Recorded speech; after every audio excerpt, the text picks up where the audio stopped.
I just found out from a coworker that my husband secretly filmed us being intimate and posted it online, and after confronting him, I'm finding out there's even darker secrets he's been hiding.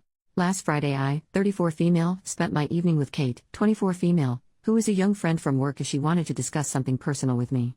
I didn't think anything of it as we do have a very personal relationship outside of work as well. As soon as I arrived to her place the tension in the air was thick. She explained that she wanted to discuss a serious matter with me but that she didn't know how to go about it. I told her to just rip the band-aid off and tell me. She told me that she had found 2 recordings of a woman she believed to be me on an adult website. I told her that wouldn't be possible but she was adamant that I was the woman in the recording. And she was right. I've never recorded myself exposed or making love with my husband but there I was in 2 recordings of 7 minutes and 4 minutes, both of them recorded in our old bedroom. As I rewatched every second of it, it starts to dawn on me that this was my husband's doing. But I pushed that deep down because there must be a reasonable explanation for this. Honestly, I left her place with my mind in a complete meltdown.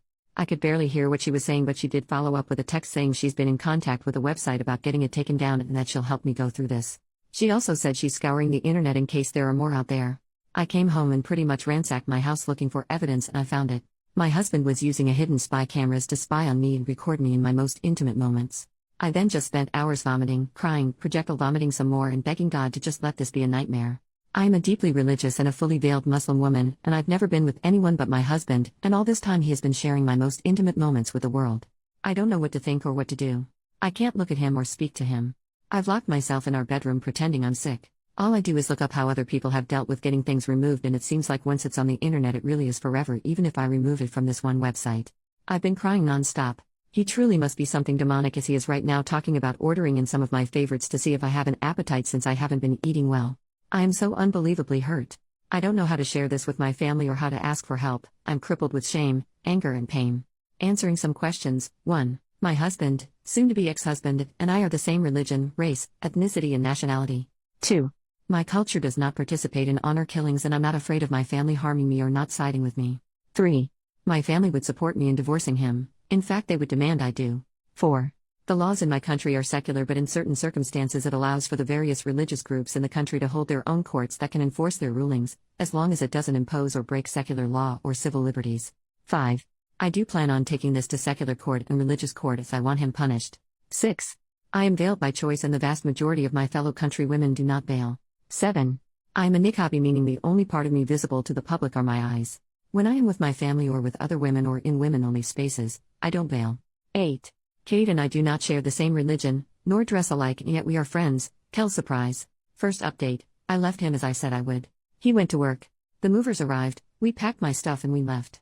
The entire time I was crying to the point that even the movers were worried for me but I couldn't stop myself from crying. I went home, sat my parents and siblings down, and explained the situation. My parents were and still are confused.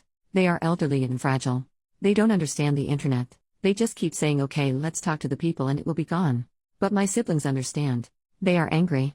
They are sad and heartbroken on my behalf. My siblings and brother-in-laws took me home. We waited for him and well, we had a conversation with him. He denied it at first. So my brothers were firm with him and he started to be more truthful. He said he did it because he was depressed, because he had an adult video addiction, love-making addiction and because he didn't think anyone would see it. He said he posted only a few.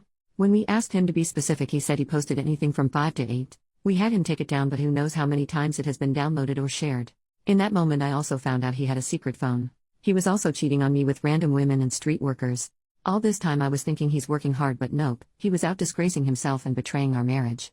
At some point he convinced us he needed to use the bathroom and he somehow managed to call his mother, who arrived at our home with his brother and cousins. There was a commotion as they were angry at the treatment of their family member. Then things calmed down enough to explain to them what he had done. His mother fainted. His mother is elderly and not in the greatest health condition. We called for an ambulance. My neighbor had also called the police and I was arrested by the time the ambulance arrived to take care of my mother-in-law. I spent the evening locked up. Didn't exactly have a polite conversation with him. So yes, I was arrested for assaulting him, specifically slapping him, and he refused to press charges. Got released the next morning and went home to my parents. Cried some more because my parents kept crying. Then a few days later I spoke to some lawyers my sister had contacted as they had experience with non-consensual material being posted online. They have been handling things with the police as I did press charges and they are dealing with the websites. I also have started the process of divorce. I went to the clinic and got tested and luckily he didn't give me anything so far, but I have another test scheduled just to make sure. I have spoken to his mother and she apologized to me even though it's not her fault. She told me that she understood why I want him punished. She asked that I let it stay in the hands of the law rather than I hurt him or have him hurt. He's in hiding, but he still calls and texts me from random numbers. He still lies and tries to manipulate me. I've just been documenting everything he says and texts to me. Oh, at this point everyone knows. I mean everyone, even little kids. And I feel more humiliated now than I did at first. Second update, this man has destroyed everything I have worked for and has completely destroyed the very little sense of stability and safety I had left. I had to resign from my job. A job that I loved. Jobs don't come easy for me with the way that I look.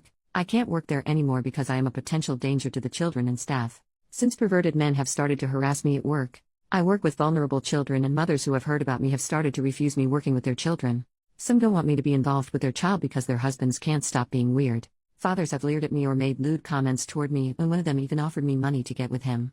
Men have catcalled me with greater frequency than ever before. Men stare at me. A man followed me from my dentist office and groped me on the street.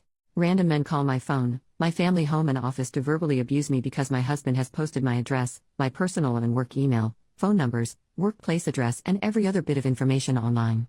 It is as if the eyes and judgment of the entire world is on me.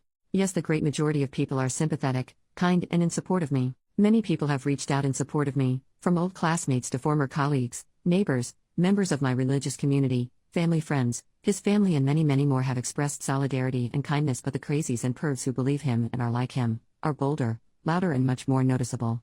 Then I find out from my lawyers and their investigators that he was drugging me and doing this stuff to me as I slept. I suffer from migraines and insomnia and take medication for it. He saw my medication as opportunity to drug me with my own prescriptions. He shared, was actually bragging, on a forum where other pervs congregate how he was so clever for drugging me with my own medication, and they were encouraging him to do more things to me. My soon-to-be ex-husband has also decided to spread rumors that I was aware of the cameras and pressured him into posting online, and there are people who believe him. He also changed his mind about not pressing charges. I went to court. The judge and prosecutors were sympathetic and dismissed the case. It was a combination of my lawyers explaining the circumstances that led to me slapping him and his subsequent actions, threatening me, attacking me, doxing me, and blackmailing me by saying he didn't care about the slap, and that he would drop everything if I forgave him.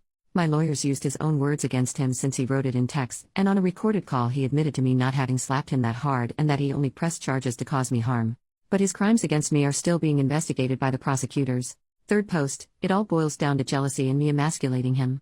I wish I could say I was feeling better or doing better, but I feel awful, and I am still struggling with everything. It is still his life's mission to be as cruel as he can be and to stand in the way of every step I make. He is still refusing to work with my divorce lawyer. He continues to be difficult every step of the way and has run off his own lawyers. He is now in his third lawyer, and we are again starting from scratch in the divorce negotiations. He has been granted an extension by the courts due to his last lawyer just dropping him a few days before our hearing. As for posting non-consensual material, a trial date was scheduled, and he recently asked for an extension, and he'll probably be granted it as his criminal lawyer dropped him too. So in last month he has been dropped by his divorce lawyer and his criminal lawyer. The man is on a roll. When it rains it sure pours. My father passed a little over a month ago, and my mother is now in hospice care as she is soon to go back to God. I'm sad but not shocked about this, as I've had a long time to prepare for it. My father had been battling cancer for almost 3 years and so was as prepared as a person can be, and my mother's health had been declining significantly for years due to her dementia. Soon-to-be ex-husband decided it was a great idea to corner me at the venue we held the after-funeral meal at. He decided to wait for me to be alone. He approached me as I was cleaning up the venue. I was on my own, and at that time I was kind of exhausted and could not muster up the rage to chase him off as I had done many times before. So I just let him talk. He seemed almost decent as he was giving his million excuses on why things were the way they were. He cried about how awful he feels for hurting me. Then he started telling me about how he always felt I was better than him in everything, as I made more money, was better educated, had been better traveled than him, and that he felt jealous of my confidence, and how in the beginning these were things that he was most attracted to, but as our relationship and marriage progressed these were the things he started to dislike about me. He also said that he was angry that I refused to consider being a stay-at-home wife and mother, even though he knew from the beginning that I wasn't the stay-at-home/homemaker type. He said that he tried to be a good husband, but that my refusal to bend or let him have the last say in things was the catalyst for his anger and need to humiliate me. He talked about how he had always had addiction issues, but he thought that if he was married he would be cured of his depression, his adult video and love-making addiction, and he felt like if I ever found out I would have never married him and or would divorce him, and then it angered him and pushed him to want to punish me for thinking I was better than him. He was jealous and angry about so many things. But when I said to him, "So you hurt me because you felt jealous and inadequate in comparison," he lost his mind and started to shout and say that he knew I would react that way. I decided to refrain from commenting further and just let him spill his guts uninterrupted. For 3 hours he made excuse after excuse for why he did what he did. But it all comes down to him feeling inferior to me, him being jealous and angry that I dared have a mind and life of my own.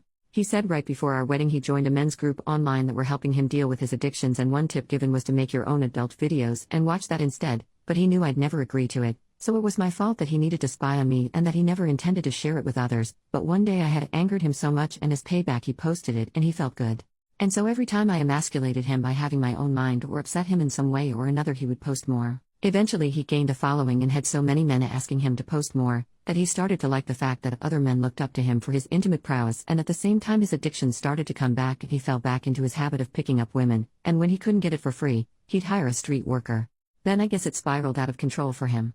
The more he spent on his addictions, the more lies he told, the more he felt like a failure for me covering our expenses, the more he resented me, and he got stuck in a cycle of self-destruction which in turn only fueled his anger with me. He also says he joined a support group for addicts and started going to an addiction rehabilitation clinic as an outpatient to deal with his issues, and that I should give him credit for that. He feels that I should be proud of him for doing that and that I should take him back since he's putting in so much work. He also feels I should appreciate him not stalking me since my dad died, and he is sincere in feelings this way. He genuinely doesn't understand why I'm not seeing how hard he's been trying the past few months. In his deluded mind he thinks that his honesty in our conversation should count for something and that I am just being a heartless jerk for having been stoic and unmoved by his tears and his show of vulnerability. Even though he gave a great performance of being human during our conversation, I remained unmoved by it because there was nothing to be moved about. I just continued to pack things up from the venue and got in my car and went home. I'm still not working, I still have crazy men calling my phone at all hours of the day, and I still feel humiliated and embarrassed. The only good thing that has happened is that several of the sites have taken down the recordings and banned him from using their platforms. Fourth post, curses are like young chickens, they always come home to roost. Finally I have some good news. So a while back, I was granted a restraining and protective order, and my now officially ex-husband did continue to stalk and harass me.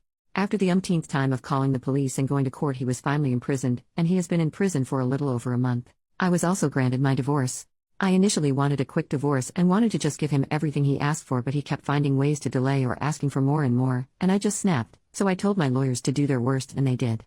My lawyers hated him and I got everything I wanted and way more. Not to gloat, but it was really satisfying seeing him cry. This has been the most peaceful month I've had in a long time. This entire time has been such a trying time and it has affected my mental and physical health. I've lost 12 kilograms and I've lost a ton of hair due to the stress he was causing me. But I can honestly say that him wailing in court was the chicken soup my soul needed. I've moved from my city and now live on the other side of the country, and I've gotten myself a decent enough job. I am slowly mending my confidence. I am in therapy and I can't say it's working right now, but I know if I stick with it, it will. The non-consensual material he posted has been removed from the more reputable websites he posted on, and my lawyers were able to get me monetarily compensated, as these companies didn't want to go to court over it. I mean, money doesn't really change things that much and I'm still hurt, but at least it's something. I'm also not so delusional as to think that it isn't still out there in some way or another, and I know there really isn't much I could ever do about that, so I'm just trying to make peace with it. Ex-husband will be serving time in prison for what he did. My lawyers are working with the courts and that should be sorted soon enough. I think the reality of the consequences are becoming very clear to him, as I have heard through the grapevine that he attempted to take his life and is now in protective custody until his trial date. He is facing up to 30 years and corporal punishment, and I absolutely look forward to it.